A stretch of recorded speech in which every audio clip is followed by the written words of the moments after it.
Capítulo 17 Primórdios da Emancipação. Em 1815, passara a colônia a ser o Reino do Brasil, em carta de lei de Dom João VI. O Rio de Janeiro tornou-se, desse modo, a sede da monarquia portuguesa. O soberano, reconhecido a terra que o asilara, dispensava ao Brasil os mais altos privilégios. O progresso econômico da nação, alentado pelas forças estrangeiras aí estabelecidas com as garantias da lei, avançava em todos os setores da comunidade brasileira. Todo o país se rejubila com a nova era de prosperidade geral. No Rio, porém, o generoso príncipe sofria os mais acerbos desgostos no ambiente da família. Foi talvez em razão dos dissabores que jamais se viu Dom João VI perfeitamente integrado nas suas respeitáveis funções no mundo oficial daquele tempo. São conhecidos o apego do soberano aos seus almoços solitários sem as etiquetas da época. Seu retraimento e desleixo quanto às pequeninas formalidades que constituem o problema da elegância de um século. Com as roupas desabotoadas, mal contendo o corpo nas suas dobras em desalinho, muitas vezes foi ele visto alheio às sérias preocupações da sua autoridade suprema, como se o seu espírito vagasse na paisagem de outros mundos. Dom João se acostumara à maravilhosa beleza do sítio da Guanabara e se tomara de amor pela pátria que os seus valorosos antepassados haviam edificado. Enquanto Napoleão Bonaparte lia o Eclesiastes em meio dos seus infortúnios na ilha solitária de Santa Helena, para se convencer de que todas as glórias humanas não passam de vaidades e alucinação de espírito, o príncipe regente preferia fazer os seus passeios pelos arredores do Paço de São Cristóvão, esquecido das mentiras sociais da corte de Lisboa. Aqui, no Brasil, ao menos o inédito dos céus sempre azuis e das encantadoras perspectivas dos morros verdoengos e floridos representavam um anestésico para o seu coração dilacerado de filho, de esposo e de pai. Suas preocupações se dividiam entre a mãe demente, a esposa desleal e incompreensível, e o filho perdulário e estroina. No seu cérebro não havia lugar para considerações a respeito das transformações políticas da época, e a antiga metrópole portuguesa continuava sob a orientação dos homens públicos da Inglaterra. Em 1816, desprende-se do corpo enfermo e envelhecido o espírito de Dona Maria I. A rainha experimentara algo de lucidez nos seus derradeiros dias de supremas tribulações. Por muito tempo, contudo, esteve apegada às ilusões do seu trono, perseguida pelo vozerio das entidades desencarnadas, em virtude de rigorosas sentenças de morte, por insinuação dos seus confessores e dos seus ministros. As torturas da terra acompanham no além aqueles que a semearam na face do mundo, pelo que o calvário da infeliz soberana não terminou com seus últimos dias no orbe terrestre. No ano seguinte, casou-se o príncipe Dom Pedro com a arquiduquesa Leopoldina da Áustria. Alma sensível e delicada, essa princesa europeia foi trazida ao Brasil de acordo com as determinações do mundo invisível, para colaborar na realização dos elevados projetos de Ismael e dos seus mensageiros. Somente o seu coração, doce e submisso, poderia suportar resignadamente as estroinices do esposo, em um dos períodos mais delicados da sua vida, sem provocar escândalos que acarretariam um atraso na marcha dos acontecimentos previstos. A esse tempo, em todas as cortes da Europa, sopra fortemente o vento do liberalismo, pressagiando o fim do poder absoluto.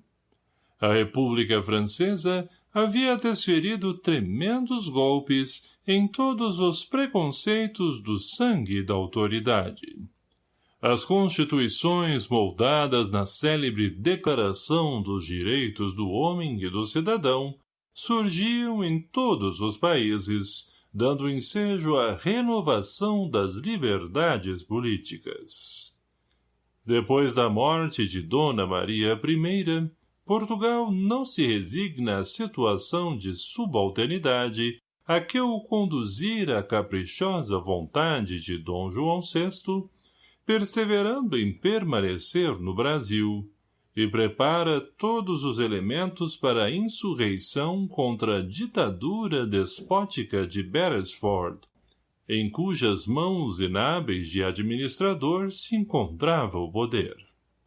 A maçonaria que, em todos os tempos, defendeu os princípios da liberdade e da fraternidade humanas, solicitada por elementos de Lisboa e de Pernambuco, não hesita em estender o seu concurso à independência do Brasil, que constituía assunto de somenos importância para os portugueses, desde que o soberano regressasse imediatamente à Europa, colocando-se à frente dos negócios do trono. A verdade, todavia, é que os pernambucanos exaltados não esperam a solução pelos processos pacíficos. E, exacerbados os antigos ódios entre brasileiros e portugueses, que já haviam levado o Recife e Olinda à guerra fratricida, promoveram a Revolução de 1817, na qual sacrificaram tantas vidas. Foi quando apareceu, em todo o norte do país, o famoso Preciso, redigido por Luís de Mendonça, que se viu ameaçado de fuzilamento. As comissões militares, designadas para reprimir o movimento, ordenaram morticínio e crueldades que consternaram o coração do próprio rei, induzindo-o a mandar suspendê-las sem perda de tempo, a fim de que cessassem as arbitrariedades dos executores das ordens do Conde dos Arcos. A 6 de fevereiro de 1818, dia da sua coroação, o soberano concedeu anistia a todos os implicados. Ismael e seus emissários conseguiram, com a proteção de Jesus, fazer desabrochar por toda parte os albores da paz, lançando os alicerces da emancipação do Brasil. Em 1820, rebenta em Lisboa e no Porto a Revolução Constitucionalista. Portugal, reduzido à condição de colônia, desde a ocupação de Junot, reclamava a volta imediata da família real à metrópole portuguesa e o regime da Constituição para a sua vida política. As próprias tropas, que estacionavam no Pará e na Bahia, aderiram ao movimento da pátria.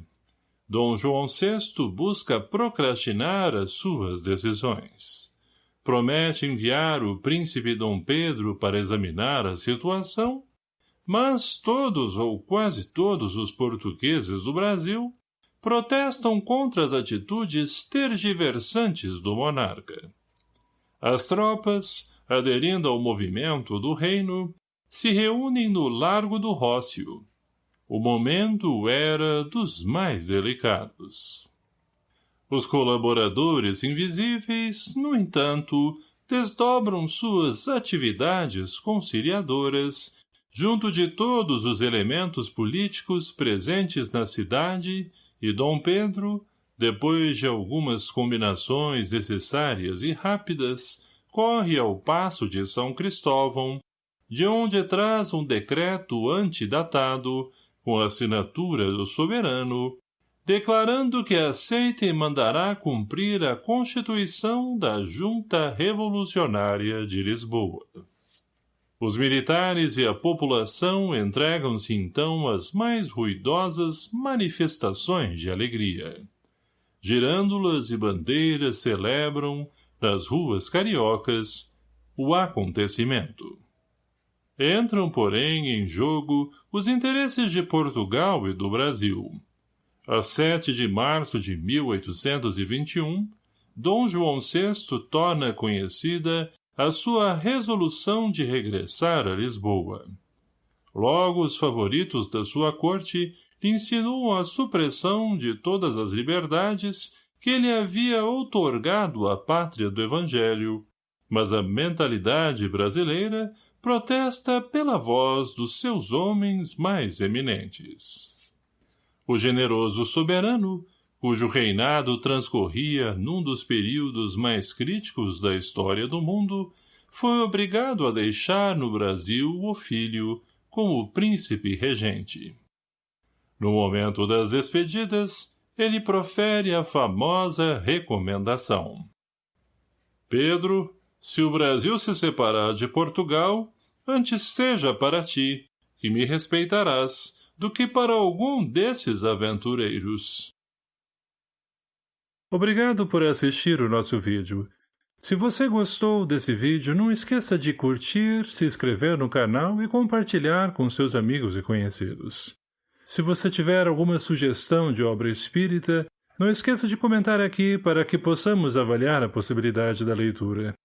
Que Deus abençoe a todos. Obrigado.